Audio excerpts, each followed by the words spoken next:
സുഹൃത്തുക്കളെ എല്ലാവർക്കും നമസ്കാരം. ഞാൻ സുരേഷ് വരടിയാട്ടിൽ. ഇന്ന് നമുക്ക് സൺഡേ സ്പെഷ്യൽ. ഇന്നൊരു സൺഡേ സ്പെഷ്യലിന് ഞാൻ വിചാരിച്ചു നിങ്ങൾക്ക് എന്തെങ്കിലും ഒരു നോർമൽ ഒരു ഇൻഫർമേഷൻ തരാൻ പറ്റുന്നു.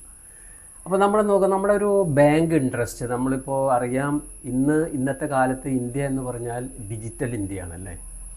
അപ്പോൾ ഡിജിറ്റൽ ഇന്ത്യയിൽ വന്നിട്ട് എല്ലാവർക്കും സാലറി, അതായത് ജോലിയുള്ളവർക്ക് സാലറി വരുന്നത്, അതുപോലെ തന്നെ പെൻഷൻ വരുന്നത്, ഇപ്പോൾ വാർദ്ധക്യ പെൻഷനായാലും എല്ലാ സംഭവങ്ങളും ഇന്നത്തെ കാലത്ത് വരുന്നത് ബാങ്കിലാണ്. അപ്പോൾ നമുക്ക് കൂടുതൽ ബാങ്ക് ട്രാൻസാക്ഷനാണ് അല്ലേ. അപ്പോൾ ക്യാഷ്ലെസ് ട്രാൻസാക്ഷൻ ആവാൻ പോവുകയാണ്. വരുന്നൊരു 2-3 വർഷത്തിനുള്ളിൽ ക്യാഷ് ട്രാൻസാക്ഷൻ വളരെയധികം കുറയും. അപ്പോൾ പൈസ കൊണ്ട് നടക്കേണ്ട ആവശ്യം നമുക്ക് വരില്ല. എല്ലാം ഡിജിറ്റൽ ട്രാൻസാക്ഷനായിട്ടാണ് വരിക. ഓക്കെ. അപ്പോൾ നമ്മളിപ്പോൾ ബാങ്കിൻ്റെ കാര്യത്തിൽ എന്ന് പറഞ്ഞപ്പോൾ ഇപ്പോൾ നമ്മളൊരു മീഡിയം ലൈഫ് സ്റ്റൈലിലൊക്കെ ജീവിക്കുന്ന ആൾക്കാരെന്ന് പറഞ്ഞാൽ ഇപ്പോൾ ഒരു 30,000, ഒരു 40, 50, 60, ഇപ്പോൾ ഒരു ഗവൺമെൻറ് ജോലിക്കാർ അല്ലെങ്കിൽ പ്രൈവറ്റ് സെക്ടർ ഒരു 60-70 വരെ ശമ്പളം വാങ്ങുന്നവരുണ്ട്. അപ്പോൾ കൂടുതൽ ആൾക്കാരുടെ പൈസ ഇന്നത്തെ കാലത്ത് വരുന്നത് ബാങ്ക് അക്കൗണ്ടിലേക്കാണ് അല്ലേ. അപ്പോൾ നോർമൽ നമ്മുടെ ബാങ്ക് അക്കൗണ്ടിൽ പൈസ ഉണ്ടാവും ആൾക്കാരുടെ ഒരു 20,000, 30,000 ബാലൻസ് ലാസ്റ്റ് ആകുമ്പോഴത്തേനും കഴിയും. പക്ഷേ ചില സമയത്ത് പൈസ വരാം, ബോണസ് പൈസ, അങ്ങനെ നോർമൽ. ഇപ്പോൾ നമ്മുടെ ബാങ്കിൽ ഇപ്പോൾ നമ്മൾ സേവിങ് അക്കൗണ്ട് ഉണ്ട്. സേവിങ് അക്കൗണ്ട് എന്ന് പറഞ്ഞാൽ ചില ആൾക്കാർ വിചാരിക്കും ബാങ്കിൽ അവിടെ കിടക്കട്ടെ, നോർമലായിട്ട് കിടക്കും. പക്ഷേ അതിന് നമ്മൾ വിചാരിച്ച പോലെ ഒന്നും ഇൻട്രസ്റ്റ് കിട്ടില്ല. നോർമൽ സേവിങ് അക്കൗണ്ടിൽ നിങ്ങൾക്ക് ഇൻട്രസ്റ്റ് കിട്ടുന്നത് എത്രയാണ്? 2.50% ഇൻട്രസ്റ്റ് കിട്ടും. ഇപ്പോൾ ഒരു 10,000 രൂപ കിടന്നു കഴിഞ്ഞാൽ 2-3 എത്ര ദിവസം കിടക്കണോ അത്ര നിങ്ങൾക്ക് 2.50 ഇൻട്രസ്റ്റ് കിട്ടും. ഇപ്പോൾ നോർമലൊക്കെ വന്നിട്ട് ഇപ്പോൾ നിങ്ങളുടെ ബാങ്കിൽ ഇപ്പോൾ ഒരു കുറച്ച് പൈസ കിടക്കുന്നുണ്ട്, ഒരു 30,000, 40,000 ബാലൻസ് വരുന്നുണ്ട് പൈസ.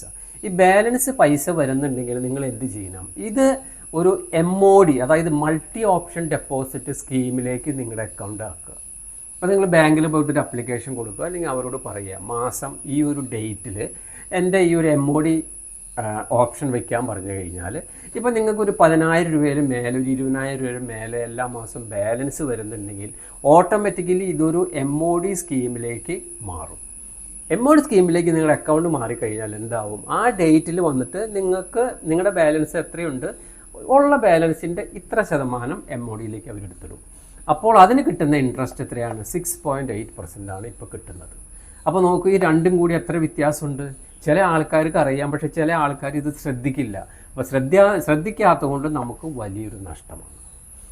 രണ്ടാമത്തെ കാര്യം എന്താ വെച്ച് കഴിഞ്ഞാൽ, ഇതിപ്പോൾ നിങ്ങളൊരു MOD അക്കൗണ്ടിലേക്ക് ട്രാൻസ്ഫറായി ഇപ്പോൾ 6.8%. ഇപ്പോൾ 6.8%ലേക്ക് ട്രാൻസ്ഫർ ആയി കഴിഞ്ഞാൽ അത് 11 മാസത്തേക്കാണ്. 11 മാസം കഴിഞ്ഞാൽ നിങ്ങൾക്ക് ആ എമൗണ്ടിൽ ഈ 6.8% വെച്ചിട്ട് എത്ര ടോട്ടൽ കിട്ടും അത് ഓൾറെഡി അതിൽ മെൻഷൻ ചെയ്തിട്ടുണ്ടായിരിക്കും. ഇനിയിപ്പോൾ നിങ്ങൾ ആ പൈസ എടുത്തില്ല എന്ന് വിചാരിക്കുക, ഓട്ടോമാറ്റിക്കലി എത്ര നിങ്ങളുടെ മെയിൻ അക്കൗണ്ടിൽ നിങ്ങളുടെ എത്ര എമൗണ്ട് ആണ്, അതിൽ എത്ര ഇൻട്രസ്റ്റ് കയറി, ആ ഇൻട്രസ്റ്റ് അടക്കമുള്ള എമൗണ്ട് വീണ്ടും അത് സെയിം നെക്സ്റ്റ് 11 മാസത്തേക്ക് ട്രാൻസ്ഫർ ആവും. അപ്പോൾ അതിലെന്താണ് മെച്ചം?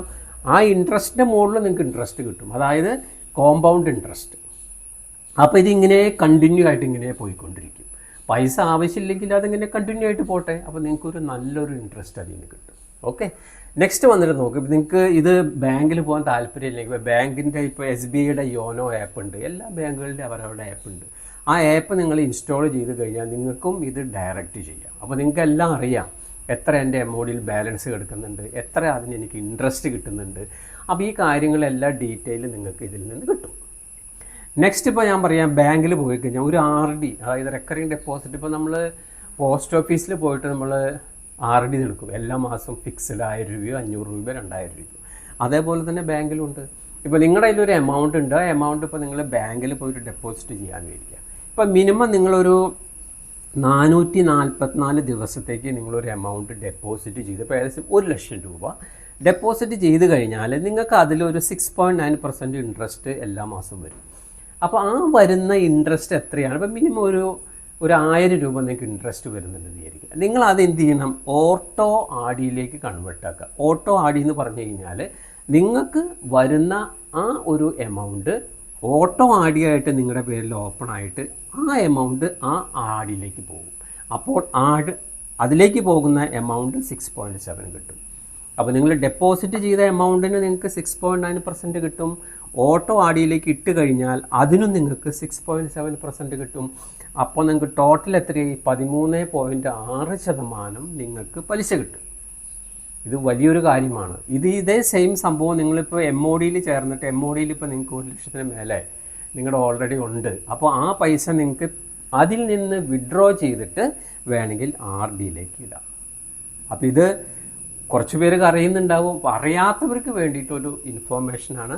അപ്പോൾ ഇത് നിങ്ങൾ വെറുതെ നിങ്ങൾക്ക് കിട്ടുന്ന, നിങ്ങൾ അധ്വാനിച്ച് നിങ്ങളുടെ കയ്യിലുള്ള പൈസയ്ക്ക് നിങ്ങൾ ബാങ്കുകാർ പൈസ തരുമ്പോൾ അത് നിങ്ങൾ കറക്റ്റായിട്ട് ഈ കാര്യത്തെക്കുറിച്ച് അറിഞ്ഞ് നിങ്ങൾ ഇങ്ങനൊരു സ്കീമിലേക്ക് വരണം.